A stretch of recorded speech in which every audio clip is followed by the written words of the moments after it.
The red dust of New Arizona swirled in the morning wind as Maya Rodriguez knelt beside the water well outside Red Rock Mesa. She filled her container with the precious liquid, humming an old Apache song her grandmother had taught her years ago on Earth. The settlement was quiet at this early hour, with most colonists still sleeping in their dome houses. Maya loved these peaceful moments before the day began. At 25, she had spent half her life on this frontier planet, watching their small community grow from a handful of desperate refugees to a thriving settlement of 300 souls. Her people, the descendants of the Apache Nation, had found a new home among the red canyons and mesas that reminded them so much of their ancestral lands. She stood and brushed the dust from her work clothes. The sun was rising over the eastern ridge, painting the sky in shades of orange and pink. Maya smiled as she thought about the day ahead. She would tend to the crops in the hydroponic gardens, help repair the solar collectors that powered their settlement, and maybe spend the evening with Jake Blackhorse, her childhood friend who had been acting strange lately. She suspected he wanted to tell her something important. Maya had no idea that today would change everything. 3 kilometers away, Jake Blackhorse crouched behind a boulder on his patrol route. His enhanced binoculars scanned the horizon for any signs of trouble. At 27, Jake was one of the best scouts in the settlement. His grandfather had taught him the old ways of tracking and hunting, while the colony's tech specialists had trained him to use modern equipment. He carried both a traditional tomahawk and a plasma rifle, honoring both past and future. Jake's crimson hoverbike sat silent beside him, its sleek frame gleaming in the morning light. The other scouts called him the Blood Rider because of that red machine and his fierce reputation in combat. He had earned that name during the Raider Wars 2 years ago, when hostile aliens had tried to claim their planet. Something moved in the distance. Jake focused his binoculars and felt his blood turn cold. Ships. Alien ships. Dozens of them flying low and fast toward Red Rock Mesa. Jake recognized the ugly, angular design immediately. Vector Raiders, the worst kind of aliens in this part of the galaxy. They were savage creatures who captured other beings and sold them as slaves on distant worlds. Jake had heard stories of their cruelty, how they treated their prisoners worse than animals. He grabbed his communicator and tried to call the settlement. Static filled the channel. The Vector were jamming their signals. Jake's heart pounded as he watched the alien fleet approach his home. He was too far away to warn anyone in time. The ships reached Red Rock Mesa and opened fire on the defensive towers. Explosions lit up the settlement as alarms finally began to wail. Jake saw tiny figures running between the buildings, his people trying to reach the emergency shelters. But it was too late. The Vector had planned this attack perfectly. Maya heard the first explosion from inside the storage shed where she was organizing supplies. The building shook and containers fell from the shelves around her. She ran outside and saw the nightmare unfolding above her home. The Vector ships were massive dark things that blocked out the morning sun. Energy beams lanced down from their weapons, destroying buildings and defensive positions with surgical precision. Maya saw the guard tower where her friend Tom Yazzie worked explode in a ball of fire. She screamed his name, but her voice was lost in the chaos. People ran everywhere, some toward the shelters, others trying to reach the communication center to send a distress signal. Maya knew she should run to safety, but she saw old Mrs. Chen stumble and fall near the burning medical center. Without thinking, Maya ran to help her. The elderly woman was injured, her leg trapped under fallen debris. Maya pulled at the metal beam, her muscles straining against its weight. Finally, it shifted enough for Mrs. Chen to crawl free. Maya helped her stand and started leading her toward the nearest shelter. That was when the Vector dropships landed. The aliens poured out of their vessels like a green tide. They were tall and reptilian, with scaled skin that looked like armor and eyes like black pools of hate. They carried weapons that fired nets of energy, designed to capture rather than kill. Maya realized with growing horror that this was not an attack meant to destroy the settlement. It was a slave raid. The Vector moved with terrible efficiency.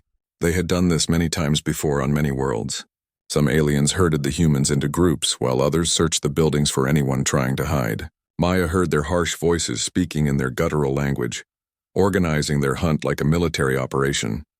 She and Mrs. Chen were almost to the shelter when an energy net struck them both.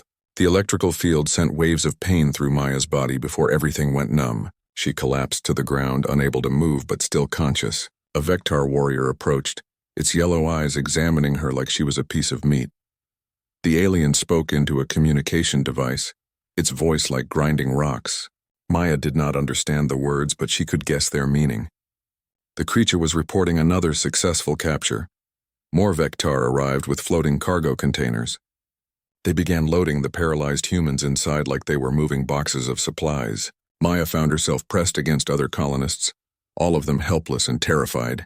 She saw faces she had known for years, neighbors and friends who had built this new world together. Now they were all prisoners. Through the transparent wall of the container, Maya watched her home burn. The Vectar were not destroying everything, just enough to discourage any rescue attempts. They wanted the settlement to remain as a future source of slaves. Jake watched the terrible scene unfold from his distant position. His enhanced binoculars let him see individual faces among the captives. When he spotted Maya being loaded into one of the alien containers, rage filled his heart like molten steel. He wanted to charge down the hillside and attack the raiders with his bare hands. But he forced himself to think clearly. There were too many of them. At least 200 Vectar warriors moved through the settlement, far more than Jake could fight alone. If he attacked now, he would only add his name to their list of prisoners. Maya and the others needed him to be smart, not dead. The Vectar finished loading their human cargo and began moving back to their ships. Jake counted the containers and estimated they had taken nearly 100 people, almost a third of the settlement's population. The aliens moved with the practiced efficiency of an operation they had performed countless times on countless worlds.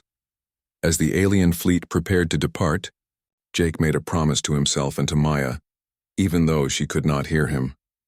He would find her. He would bring her home. The Vectar thought humans were weak prey, but they had never faced an Apache warrior protecting someone he loved. The ships lifted off and disappeared into the sky, carrying their human cargo toward an uncertain fate. Jake climbed onto his hoverbike and rode toward the burning settlement, already planning his next move. The hunt was about to begin.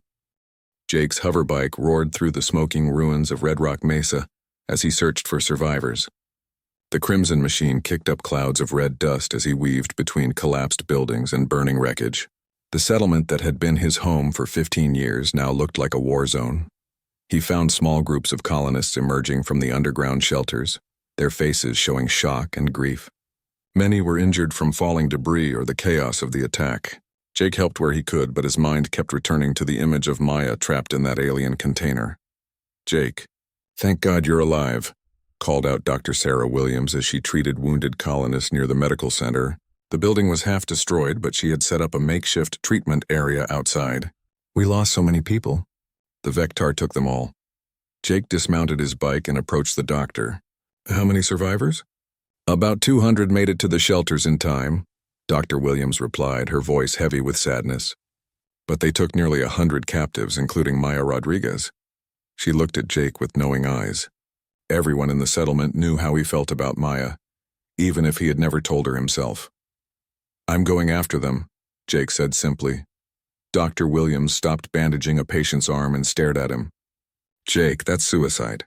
The Vectar have a military fleet. You're just one person." "Maya saved Mrs. Chen during the attack," Jake said. "She could have reached safety, but she went back to help someone else. That's who she is. I won't abandon her now." Other survivors gathered around them as word spread that Jake was planning a rescue mission. Tom Yazzie, the settlement's technology specialist, pushed through the crowd.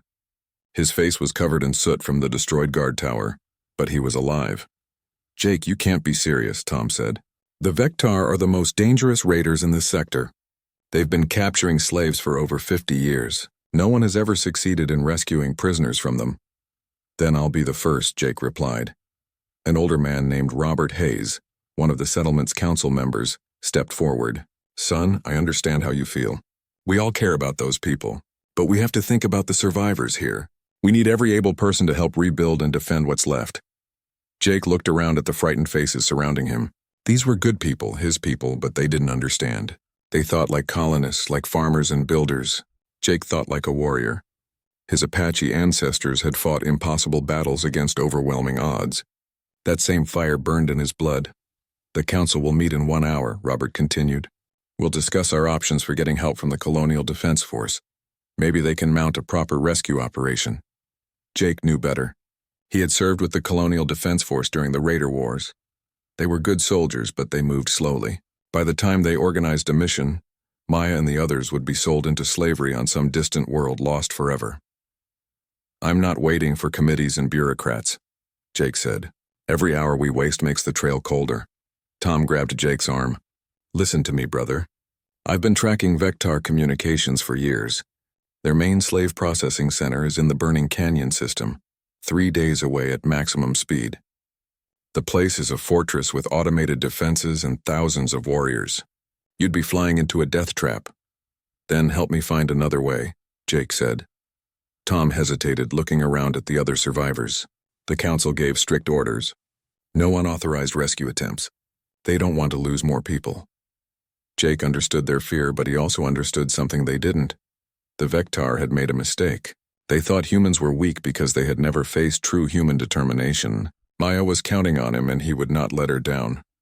"I'm going with or without help," Jake announced to the crowd. "Anyone who wants to stop me can try."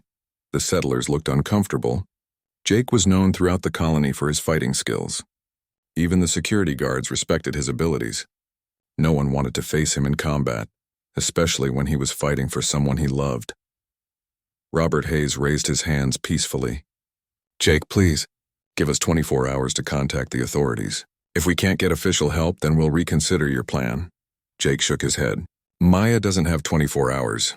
The Vectar moved their prisoners quickly to avoid rescue attempts. By tomorrow, she could be on a slave ship heading to their homeworld." He walked back to his hoverbike and began checking his equipment. His plasma rifle was fully charged, and his grandfather's tomahawks hung from his belt. Jake also carried traditional war paint made from special clay his grandmother had brought from Earth. According to Apache tradition, the paint would protect him in battle and help him find his enemies. Tom followed him to the bike. "Jake, wait. If you're really going to do this crazy thing, you'll need better intelligence about Vectar operations." He looked around nervously, then pulled a small device from his pocket. "This is a military-grade scanner. It can track alien ship emissions and decode some of their communications." Jake took the device gratefully. "I thought the council ordered you not to help me." Tom smiled grimly. "The council gave orders about unauthorized rescue attempts. They didn't say anything about lending equipment to someone checking perimeter defenses." Other survivors began approaching quietly, offering supplies and information. Maria Santos gave him high-energy food rations. David Miller provided extra power cells for his weapons. Even Dr. Williams contributed medical supplies and painkillers. "We can't officially support this mission," Robert Hayes said quietly. "But that doesn't mean we want you to fail. Bring them home, Jake." As Jake prepared to leave, he thought about Maya's situation. The Vectar were probably keeping the prisoners in holding cells on their ships, waiting to reach their processing facility. Maya was strong and smart. She would find ways to survive until he could reach her. Jake had studied Vectar tactics during his military service. They were efficient but predictable. They always used the same routes and the same procedures. That predictability would be their weakness. He started his hoverbike and looked back at the ruins of Red Rock Mesa. His home was destroyed, but it could be rebuilt. If he lost Maya, nothing else would matter. The Crimson machine rose into the air and turned toward the distant mountains. Jake had no plan except to follow the Vectar fleet and find a way to rescue the prisoners. It seemed impossible, but Jake remembered something his grandfather had told him long ago. "A true warrior doesn't fight because he believes he can win," the old man had said. "He fights because it's the right thing to do." Maya was out there somewhere, probably scared and hoping someone would come for her. Jake would not disappoint her. The Blood Rider was going to war. Jake's hoverbike flew through the endless void of space for 2 days before reaching the Burning Canyon system. The scanner Tom had given him worked perfectly, tracking the faint energy trail left by the Vectar fleet. The alien ships had taken a direct route to their destination, confident that no one would follow them. They were wrong. The Burning Canyon system was a nightmare of jagged asteroids and unstable solar activity. The twin suns created radiation storms that would fry most electronic equipment. Jake understood why the Vectar had chosen this place for their slave processing center. No rescue ships could approach without specialized shielding. Fortunately, Jake's hoverbike had been modified with military-grade protection systems from his days with the Colonial Defense Force. The crimson machine cut through the radiation like a knife, its hull glowing faintly from the energy bombardment. Jake used the asteroid field for cover as he approached the Vectar facility. Through his enhanced binoculars, he saw a massive space station built into the largest asteroid. The structure was ugly and functional, with docking bays, weapon platforms, and what looked like prison blocks extending deep into the rock. Dozens of ships surrounded the station. Most were Vectar raiders, but Jake also spotted vessels from other alien species. This was more than just a slave processing center. It was a meeting place for criminals from across the galaxy. Jake found a hiding spot on a small asteroid about 10 kilometers from the station. He deployed Tom's scanner and began intercepting Vectar communications. Most of the transmissions were in their harsh alien language, but the scanner's translation program could decode basic information. What Jake learned made his blood run cold. The human prisoners were being prepared for immediate transport to the Vectar homeworld. A special slave ship was arriving tomorrow to collect them. Once they left this system, Jake would never find them again. He had less than 24 hours. Jake studied the station's defenses through his binoculars. Energy shields protected the main structure, and automated weapon platforms would destroy any approaching ship.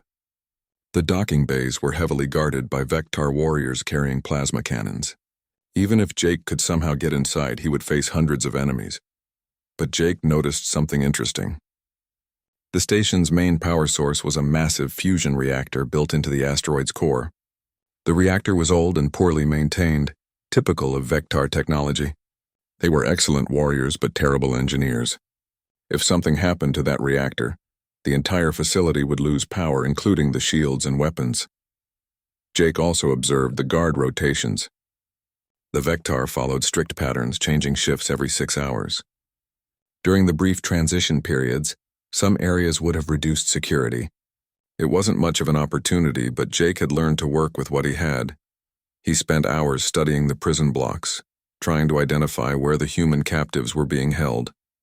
The scanner picked up elevated heat signatures in the lower levels of the station, suggesting large groups of living beings. That had to be where they kept the prisoners.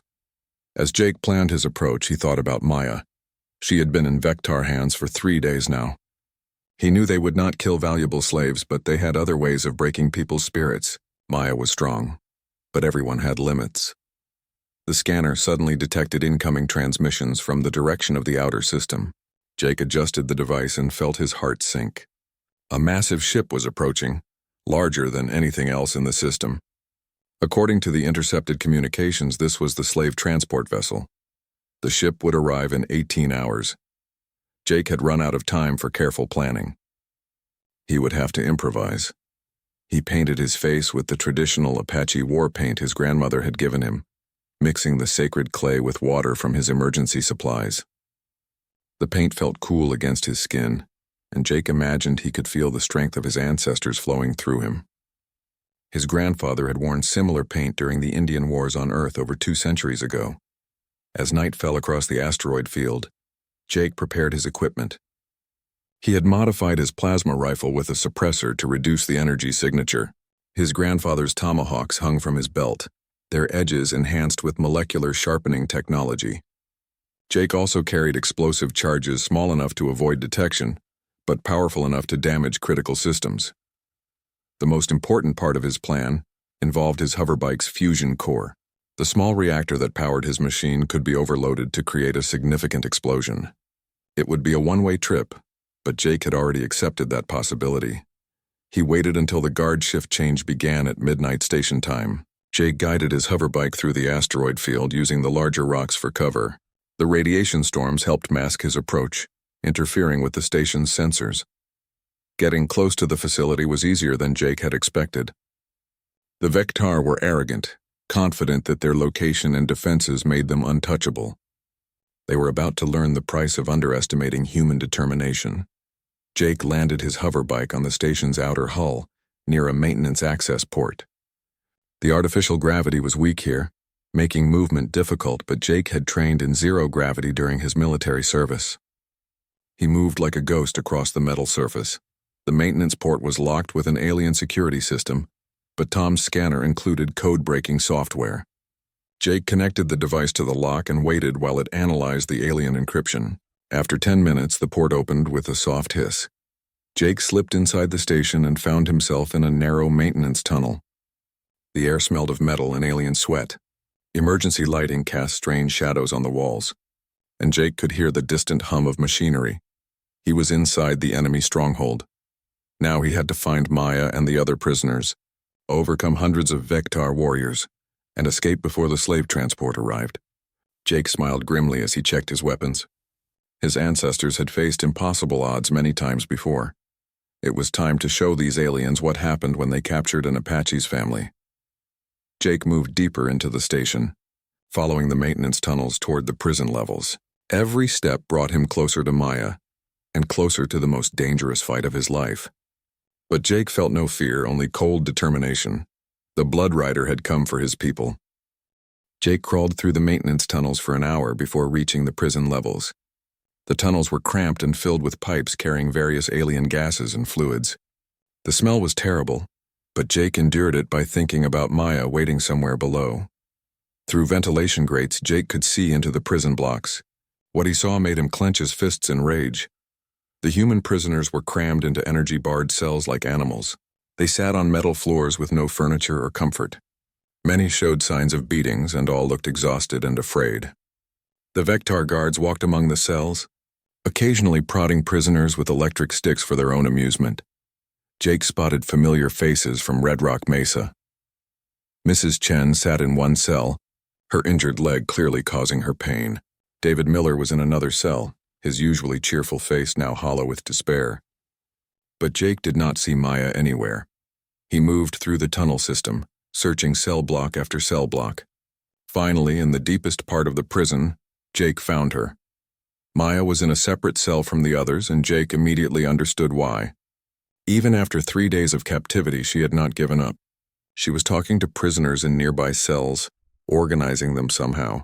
Jake watched as she shared her small food ration with an alien creature that looked sick. The Vectar had isolated her because she was causing trouble. She was giving the other prisoners hope. Jake felt a surge of pride mixed with worry.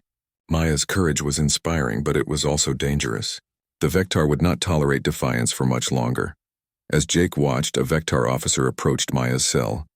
The alien was larger than the regular guards, with more elaborate markings on his scaled skin. He spoke to Maya in broken human language. "Tomorrow you go to Homeworld," the officer said. "There you learn proper place of soft meat. You will beg for death before we are finished." Maya stood up and walked to the energy bars of her cell. Even imprisoned and facing certain death, she showed no fear. "My people will come for me," she said calmly. "When they do, you'll discover that humans are not as soft as you think." The Vectar officer laughed, a sound like grinding rocks. "No one comes. No one finds this place. You die alone, far from home." "We'll see," Maya replied. The alien officer raised his electric stick to shock her, but another guard called him away. Maya sat back down and resumed talking quietly to the prisoners in the neighboring cells. Jake could not hear her words, but he could see the effect she was having. The other captives were sitting straighter, looking more alert. Maya was building an army of slaves. Jake memorized the layout of the prison levels and began planning his rescue attempt. The cells were controlled by a central security system located in the guard station. If he could reach that system, he could free all the prisoners at once. But Jake also noticed something else. The prison levels were directly above the station's main power core. Through the floor grates, he could see the massive fusion reactor humming with dangerous energy. The reactor was even older and more poorly maintained than Jake had thought. An idea began forming in Jake's mind. It was completely insane, but it might work. Jake made his way to the reactor chamber through the maintenance tunnels. The fusion core was a massive sphere of metal and energy, surrounded by cooling systems and safety monitors. Most of the safety systems showed yellow or red warning lights. The Vectar had clearly been pushing the reactor beyond safe limits. Jake studied the reactor's design using his military engineering training. The fusion containment field was unstable, held in place by magnetic generators that were already overworked. If those generators failed, the reactor would explode with the force of a small nuclear bomb. The explosion would destroy the entire station. But it would also create a massive electromagnetic pulse that would disable every ship in the system. Jake's hoverbike, hidden on the outer hull, had military-grade shielding that might survive the pulse. It was a desperate plan with almost no chance of success, but Jake was running out of options. The slave transport would arrive in 12 hours. If he could not free the prisoners before then, they would be lost forever. Jake placed his explosive charges around the reactor's magnetic generators. The charges were small, but they would be enough to destabilize the containment field. He set the timer for 2 hours, giving himself time to reach the prison levels and free the captives. As Jake prepared to leave the reactor chamber, he heard footsteps in the corridor outside. Vector voices were approaching, speaking in their harsh language. Jake hid behind a cooling unit and listened as 2 guards entered the chamber. The guards were conducting a routine inspection, checking the reactor's status displays. They seemed concerned about the warning lights but did not notice Jake's explosive charges. After several minutes, they left the chamber. Jake waited until their footsteps faded before emerging from his hiding place. That had been too close. If the guards had found him, the entire mission would have failed. Jake made his way back to the prison levels, moving carefully through the maintenance tunnels. He could hear increased activity in the corridors. The Vector were preparing for the arrival of the slave transport. Guards were moving prisoners and checking security systems. Jake reached the guard station that controlled the prison cells. Through a ventilation grate, he could see 2 Vector guards monitoring security screens. Taking them out would be risky, but Jake had no choice. He removed the grate as quietly as possible and dropped into the guard station. The Vector were so focused on their screens that they did not notice him until it was too late. Jake struck the first guard with his tomahawk, dropping him instantly. The second guard reached for his weapon, but Jake's plasma rifle ended the threat. Jake quickly accessed the cell control system. The alien interface was confusing, but the scanner Tom had given him included translation software. After several tense minutes, Jake figured out how to open all the prison cells at once. Alarms began blaring throughout the station. Red lights flashed in the corridors as the Vector realized their prisoners were escaping. Jake heard the sound of running feet and shouted orders in the alien language. Maya appeared in the doorway of the guard station, followed by several other human prisoners. Her face lit up when she saw Jake. "I knew you would come," she said. "We need to move fast," Jake replied. "This whole place is about to explode." Maya nodded and turned to the other prisoners. "Follow Jake. He's going to get us out of here." As they prepared to leave the guard station, Jake looked at Maya and realized something important. He had come here to rescue her, but she had already rescued herself and dozens of other prisoners. She had kept hope alive in the darkest place imaginable. Maya Rodriguez was the strongest person Jake had ever known. Now they just had to survive the next 90 minutes. The prison alarms screamed through the corridors as Jake led the escaped prisoners toward the station's docking bays. Behind them, the sound of Vector warriors grew louder. The aliens were organizing quickly, sealing off sections of the station to trap the escapees. Maya ran beside Jake, helping to support injured prisoners who could barely walk. "How many of us got out?" she asked. Jake did a quick count as they moved through the maintenance corridor. 87 humans and about 20 other aliens. Everyone who was still alive. "What's your escape plan?" Maya asked. Jake checked his timer. 75 minutes until the reactor exploded. We steal a ship and hope my hoverbike survives what's coming next. What's coming next? I'll explain later. Right now, we need to reach the docking bay. They climbed through the maintenance tunnels toward the upper levels of the station. The tunnels were not designed for large groups, and progress was slow. Jake could hear Vector search teams getting closer. Finally, they reached a tunnel that opened near Docking Bay 7. Jake looked through a ventilation grate and saw their target, a medium-sized transport ship that could carry all the prisoners. The problem was the 12 Vector guards standing between them and the ship. Jake studied the guards' positions. They were spread out across the docking bay, making it impossible to take them all by surprise. He would need a distraction. "Maya, can you get everyone ready to run for that ship when I give the signal?" "What signal?" Jake checked his weapons and thought about his grandfather's stories of Apache raids against impossible odds. "You'll know it when you see it." Jake removed the maintenance grate and dropped into the docking bay. The Vector guards spotted him immediately. raising their weapons. Jake raised his hands as if surrendering, walking slowly toward the center of the bay. "I am Jake Blackhorse," he announced in a loud voice. "I have come for my people." The guards surrounded him, keeping their weapons trained on his chest. One of them, an officer with gold markings, stepped forward. "Stupid human," the officer said in broken English. "You die now, slowly." "Release the prisoners," Jake said calmly. "All of them. Let them take that ship and leave." The Vectar officer laughed. "You make demands? You are one small human against thousands of warriors. Why would we listen to you?" Jake looked directly into the alien's black eyes. "Because if you don't release them, I'll burn this place to the ground." The laughter stopped. The Vectar officer tilted his head, studying Jake with new interest. "How does one human threaten an entire station?" Jake smiled coldly. "Your reactor is going to explode in 70 minutes. I've sabotaged the magnetic containment field. When it fails, this whole asteroid becomes a cloud of radioactive dust." The officer's eyes widened. He barked orders in the Vectar language, and several guards ran toward the reactor chamber to check Jake's claim. Within minutes, their panicked voices confirmed the truth over the communication system. "You are insane," the officer said. "The explosion will kill you too." "Probably," Jake agreed. "But my people will be free." The docking bay filled with tension as more Vectar warriors arrived. Jake counted at least 50 aliens surrounding him now, all pointing weapons in his direction. The officer was clearly weighing his options. "Even if we let prisoners go," the officer said slowly, "you still die. We still capture them in space." "No, you won't," Jake replied, "because your ships won't survive the electromagnetic pulse from the reactor explosion. Only my hoverbike has military shielding. The prisoners will escape while you're all floating dead in space." This was the moment of truth. Jake had gambled everything on the Vectar officer being smart enough to understand the situation. The alien's expression showed he was beginning to grasp the full scope of Jake's plan. "You would destroy yourself to save soft meat?" the officer asked. "These people are my family," Jake said. "I would do anything to protect them." The officer spoke rapidly into his communicator, clearly reporting to his superiors.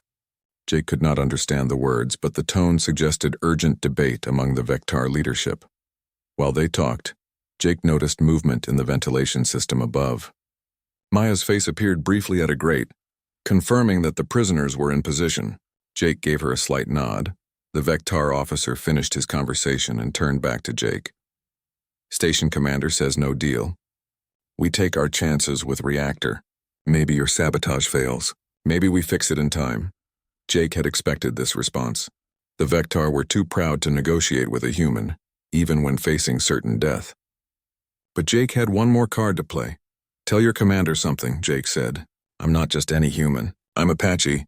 My people have been fighting impossible battles for over 500 years. We never surrender, we never give up, and we never lose."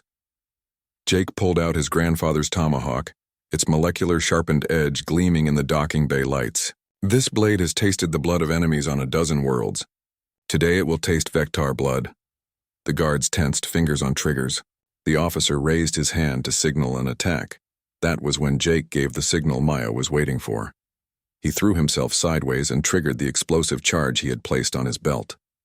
The small blast created a cloud of smoke and debris, filling the docking bay with chaos.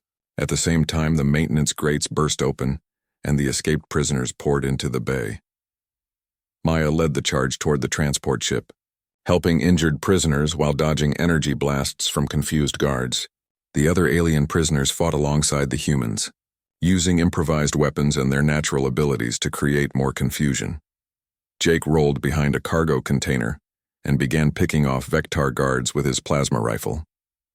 His Apache training and military experience made him deadly accurate, even in the chaotic conditions. Each shot dropped a guard, clearing the path to the ship. "Get to the ship," Jake shouted to Maya. "I'll hold them off." Maya reached the transport ship's ramp and began helping prisoners aboard. The ship's engines were already warming up, operated by a freed alien pilot who knew the vessel's systems. More Vectar warriors poured into the docking bay, but they were too late. The prisoners were already boarding the ship, and Jake's suppressing fire kept the guards from getting close enough to stop them. Jake checked his timer. 45 minutes until the reactor exploded. "Jake, come on," Maya called from the ship's ramp. "Everyone's aboard." Jake looked at the timer again, then at the dozens of Vectar warriors between him and the ship. He could fight his way through them, but it would take precious time they didn't have. "Take the ship and go," Jake called back. "Get everyone to safety." "I'm not leaving without you," Maya replied. Jake smiled as he reloaded his weapon. Maya Rodriguez was definitely the strongest person he had ever known. She was also the most stubborn. The final battle was about to begin. Jake fought like his Apache ancestors, moving through the docking bay with deadly precision. His plasma rifle picked off Vectar guards while his grandfather's tomahawks flashed in close combat. The aliens had superior numbers, but Jake had something they could not understand: the fury of a warrior protecting his family. "Maya, take the ship and go," Jake shouted as he ducked behind a cargo container. Energy blasts scorched the air around him. "The reactor will explode in 35 minutes. You need to be clear of the blast zone." "Not without you," Maya called back from the transport ship's ramp. She was using a guard's dropped weapon to provide covering fire. "We started this together, we finish it together." Jake loved her courage, but he also knew the mathematics of their situation. The electromagnetic pulse from the reactor explosion would travel at the speed of light. They needed to be at least 50,000 kilometers away to avoid having their ship disabled. Even at maximum speed, the transport would barely make it if they left right now. Jake made his decision. He triggered the emergency release on his equipment belt, sending smoke grenades rolling across the docking bay. Under cover of the thick gray clouds, he sprinted toward the transport ship. Vectar warriors fired blindly into the smoke, their energy weapons lighting up the artificial fog like deadly fireworks. Jake weaved between the beams, his enhanced reflexes and Apache training keeping him alive. A blast grazed his shoulder, spinning him around, but he kept running. Jake reached the ship's ramp just as the smoke began to clear. Maya grabbed his arm and pulled him aboard while the alien pilot lifted off immediately. The transport ship's engines roared as it accelerated toward the docking bay exit. Behind them, the Vectar guards continued firing. Energy beams struck the ship's hull, but the transport was built for rough handling. It could absorb the damage long enough to escape the station. "Seal the bay doors," the Vectar officer screamed into his communicator. "Don't let them escape." But the massive doors moved too slowly. The transport ship shot through the gap and into open space, leaving the burning canyon station behind. Jake collapsed against the ship's bulkhead, breathing hard. His shoulder burned from the energy blast, but the wound was not serious. Maya knelt beside him, checking his injuries with the skill of someone who had grown up on a frontier world. "How much time do we have?" she asked. Jake checked his timer. 28 minutes until the reactor goes critical. "We need to be at least 50,000 kilometers away." The alien pilot, a blue-skinned creature with 4 arms, turned from the control console. "This ship can reach that distance in 25 minutes at maximum speed." "But we have problem." "What problem?" Jake asked. "Vectar fleet is pursuing. 12 attack ships and 1 heavy cruiser. They will intercept us in 15 minutes. Through the ship's rear windows, Jake could see the pursuing vessels. The Vectar fleet was fast and heavily armed. Even if the transport ship reached the safety zone before the reactor exploded, they would be destroyed by enemy fire long before then. Jake stood up despite Maya's protests about his injury. "Can we fight them?" The pilot laughed bitterly. "This is cargo ship. No weapons, weak shields. Those are military vessels with plasma cannons and torpedo launchers." Maya looked out at the approaching fleet. "So what do we do?" Jake thought about the problem like the warrior he was. The Vectar had superior speed and firepower, but they also had a weakness. They did not know exactly when the reactor would explode. Jake had set the timer, but the aliens would have to guess. How close are they willing to get to their own station? Jake wondered aloud. The pilot understood immediately. They will not risk their ships. Vectar cowards when their own lives threatened. Jake smiled as a plan formed in his mind. Then we're going to play chicken with them. Instead of fleeing directly away from the station, Jake ordered the pilot to change course. The transport ship turned toward the pursuing fleet, heading straight for the burning canyon station. "You are insane," the pilot said. But he followed Jake's orders. The Vectar fleet was confused by the unexpected maneuver. Their formation scattered as they tried to intercept the transport without getting too close to their own base. The lead ships fired their weapons, but the transport's erratic course made it a difficult target. 10 minutes to reactor explosion, Jake announced to the ship. The Vectar heavy cruiser moved to block their path back to the station, its massive guns charged with deadly energy, preparing to destroy the transport ship with a single barrage. 5,000 kilometers to station, the pilot reported. We are now in danger zone. Jake watched the pursuing fleet through the rear windows. Some of the smaller ships were already falling back, unwilling to risk the coming explosion, but the heavy cruiser continued its intercept course. They're not backing down, Maya said. Jake checked his timer again. 8 minutes. The cruiser commander must think he can destroy us and escape before the reactor goes. The heavy cruiser opened fire with all weapons. Energy beams and plasma torpedoes filled the space around the transport ship. The pilot threw their vessel into violent evasive maneuvers, but there was no way to avoid all the incoming fire. The transport ship shuddered as energy blasts struck its hull. Warning lights flashed on the control panel, and the pilot shouted that they were losing engine power. 6 minutes to explosion, Jake called out. Through the chaos of the battle, Jake saw something that gave him hope. His crimson hoverbike was still attached to the station's outer hull where he had left it. The small craft's military shielding might indeed survive the electromagnetic pulse, but first they had to survive the next 6 minutes. The heavy cruiser was closing fast, its weapons preparing for a final devastating barrage. The transport ship's engines were failing, and their speed was dropping rapidly. We're not going to make it, the pilot said. That was when the burning canyon station exploded. Jake's timer still showed 4 minutes remaining, but the ancient Vectar reactor had finally given up under the stress of his sabotage. The fusion containment field collapsed and the station's core became a miniature star. The explosion lit up the asteroid field like a second sun. The massive electromagnetic pulse spread outward at the speed of light, washing over the Vectar fleet before they could react. One by one, the enemy ships went dark as their electrical systems failed. The heavy cruiser's weapons shut down just as it was about to fire the killing shot. The great warship drifted helplessly, its crew trapped in a metal coffin. The transport ship's engines also failed, but they had enough momentum to carry them clear of the immediate danger zone. Jake looked back at the expanding cloud of debris that had once been the Vectar station. In the distance, his hoverbike's emergency beacon was flashing.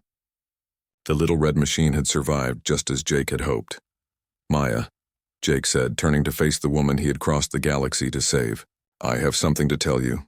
She smiled, her face dirty and tired but beautiful in the light of the dying explosion. I already know, Jake Blackhorse. I've known for years, you have. Why do you think I never married anyone else? I was waiting for you to work up the courage to ask me. Jake laughed, the sound echoing through the transport ship filled with freed prisoners. Around them, humans and aliens celebrated their impossible escape from the Vectar slavers. Later, rescue ships from the Colonial Defense Force would find them and take them home to Red Rock Mesa. The story of the Blood Riders' assault on the burning canyon station would spread throughout the galaxy, carried by the freed alien prisoners to their homeworlds. Other species began to look at humanity with new respect.